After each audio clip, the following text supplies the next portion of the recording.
Have you ever felt the soft echo of pause in a silent room? Or caught yourself calling out your pet's name, only to remember they're no longer here? The grief of losing a beloved animal companion is a pain unlike any other. It's quiet, it lingers, and it often feels invisible to the world around us. But what if that bond, what you had with them, didn't end with death? What if your pet's soul still walks beside you, in ways science cannot yet explain, but the spirit world understands all too well? According to the Edgar Cayce readings, our connection with animals isn't just emotional, it's deeply spiritual. The sleeping prophet, as he came to be known, gave thousands of psychic readings in a trance state, many about health, past lives, and spiritual purpose. But buried within those 14,000-plus readings are scattered fragments of something extraordinary. Clues that animals, too, possess souls, evolve spiritually, and yes, can return to us, even after death. Today, we dive into those hidden readings, the overlooked truths, and the stunning possibility that your dead pet still loves you and may not be as far away as you think.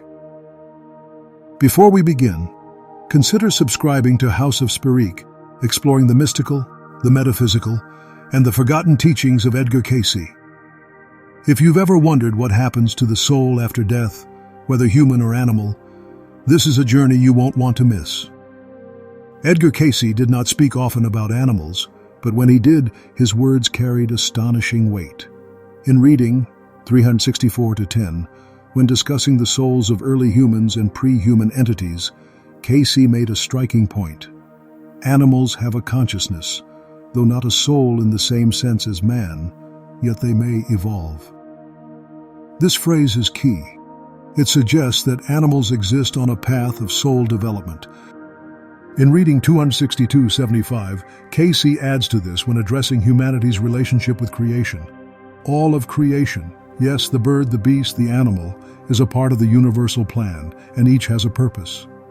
This includes notably pets who are intimately bonded with humans.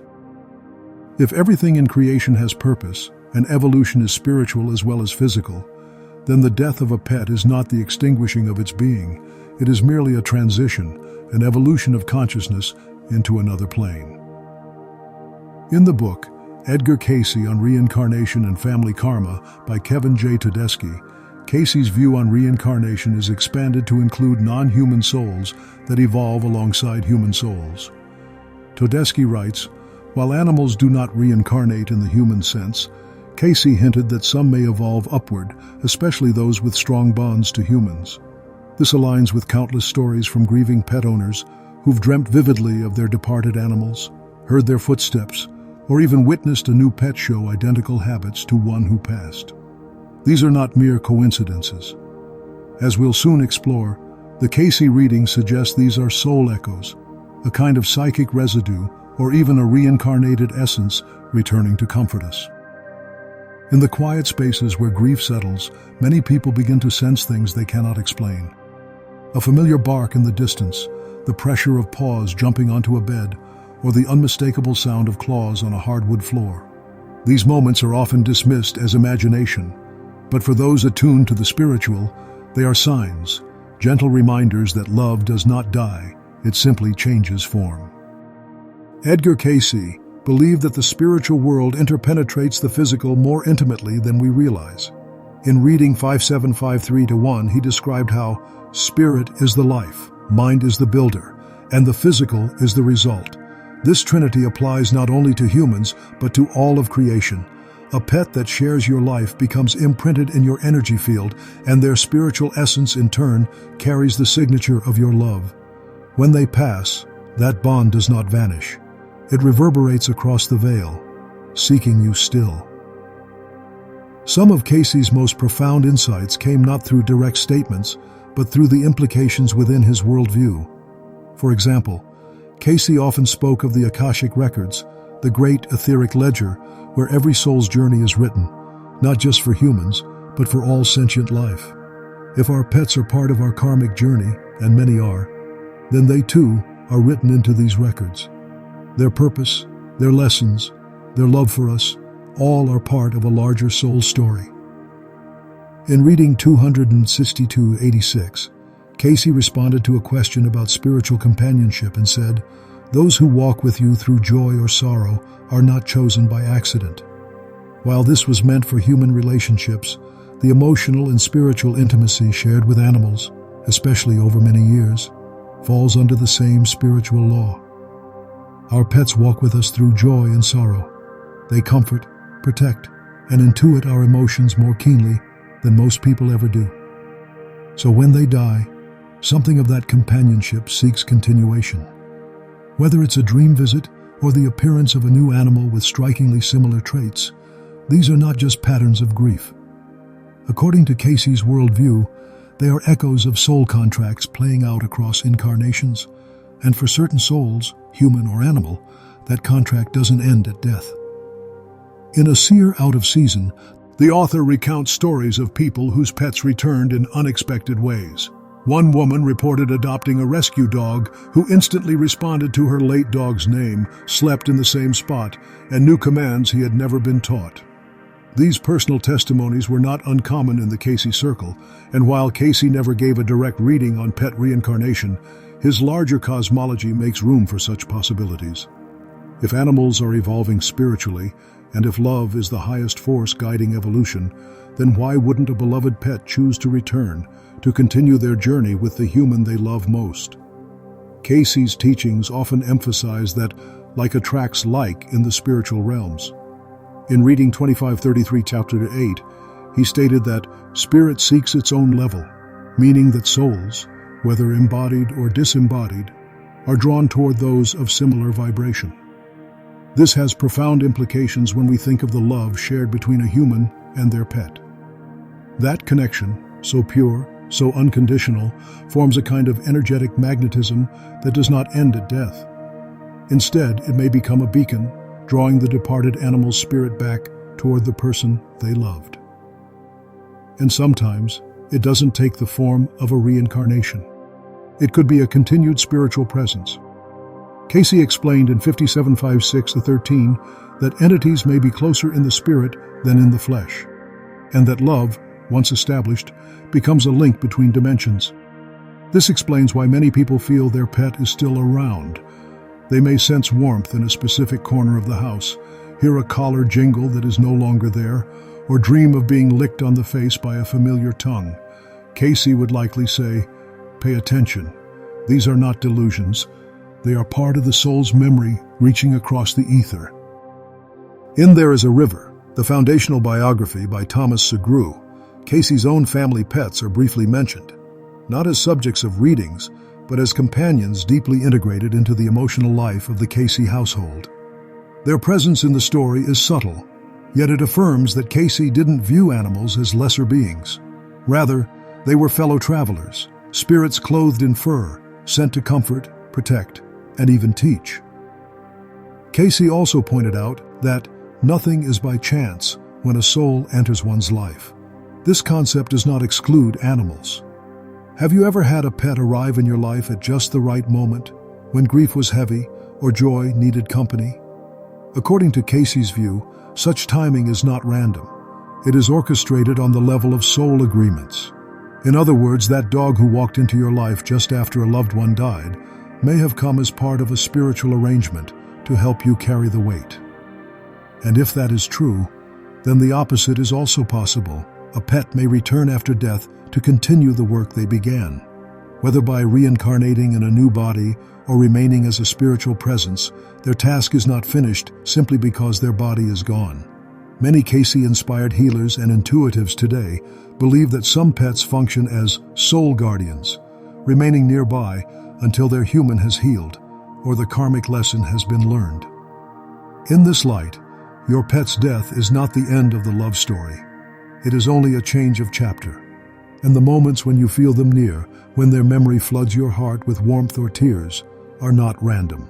They are whispers from the other side, reminding you that love cannot die, and connection is eternal. In reading 405-1, Edgar Cayce was asked directly about the nature of the soul in animals. His answer was layered, but telling. He explained that while animals do not possess a soul in the exact same way as humans, They are influenced by the souls of those about them and are part of the same great creative force.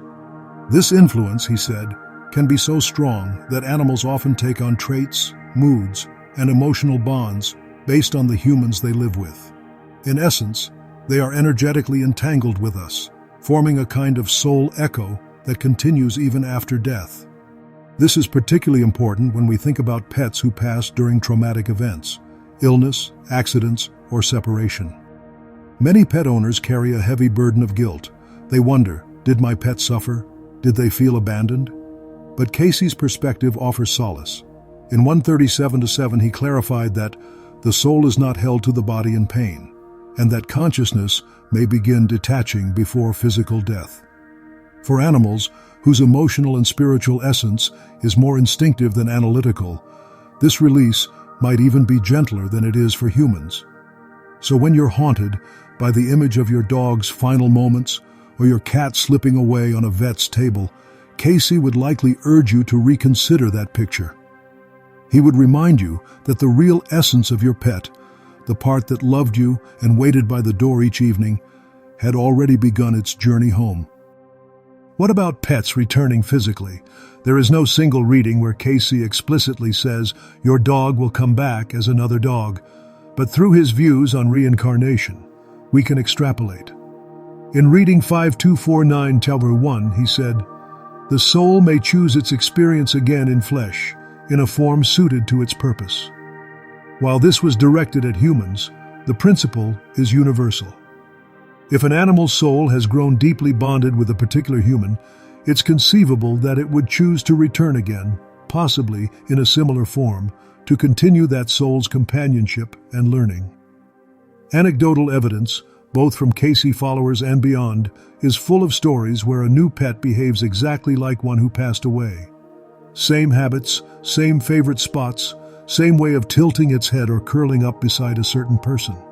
Skeptics may chalk it up to coincidence, but Cayce would suggest otherwise. In reading 262-86, he said, "There is no such thing as chance. Every encounter is a response to soul conditions." If that applies to human relationships, why wouldn't it apply to animals who become like family? And then there are the dreams. Many people have shared experiences of vivid, almost luminous dreams where their deceased pet returns, not as a vague memory, but as a living, breathing presence. In these dreams, the animal often seems peaceful, joyful, and somehow more real than in waking life. Some even describe a quiet communication, a knowing glance, or a deep emotional connection that passes between them without the need for words. According to Cayce, dreams are not random illusions, but the soul's natural landscape. In numerous readings, he described the dream state as a bridge between realms, where departed loved ones, human or animal, can visit, reassure, or even guide us. So when you see your pet in a dream, wagging their tail or curling up beside you just like they used to, it may not be your imagination at all. It might be their way of reminding you, love, once formed, is never truly broken. So what do we do with this knowledge? If Edgar Cayce's readings are to be taken seriously, and they were given under conditions that baffled even the skeptics, then we are being asked to radically reconsider our relationship with the animals we love. Not merely as pets, not even as companions, but as fellow travelers in spirit. Beings who, like us, are caught up in the long arc of soul evolution. In reading 262-121, Cayce stated that all souls are from the same source, and all are returning to the same source. This doesn't exclude animals. In fact, it includes them. It elevates their purpose, their presence, and their love to something far more sacred than society often allows. If you've ever mourned a dog who seemed to sense your sadness before you could speak, or a cat who lay beside you during sleepless nights as if guarding your spirit, then you already understand what Cayce was describing. That connection doesn't end with death. According to him, death is simply the transition of the soul into another form, another phase. And the relationships that mattered in this life, especially those formed through pure, selfless love, are never truly lost. What if your pet chose you, not just by accident of birth or circumstance, but as part of a greater soul agreement? Cayce suggested that souls, human and animal alike, may reconnect across lifetimes. If you've ever looked into the eyes of a new pet and felt that eerie flicker of recognition, perhaps it's because, on some deeper level, you already knew them. There are stories of animals appearing in moments of crisis, of dogs that barked warnings in dreams, of cats that seemed to materialize in hospital rooms just before a loved one passed. Cayce would not have dismissed these accounts. He might have said they were glimpses into the continuity of consciousness, expressions of the unseen ties that bind spirit to spirit. And maybe, just maybe, your pet hasn't gone far at all. If the soul is eternal, and if love is the frequency that carries across dimensions, then that wagging tail you still dream of, or that soft purr you swear you heard in the quiet hours of the night, could be more than memory. It could be visitation. It could be a reminder. Edgar Cayce's readings invite us to see love, true, unconditional, unselfish love, as the highest vibration of spirit. And that's exactly what our pets give us. They teach us how to love without judgment, how to be present, how to grieve, and how to heal. So the next time you light a candle for a lost companion or whisper their name into the night, know this: you are not alone in remembering them, and they too remember you. They always have, and they always will.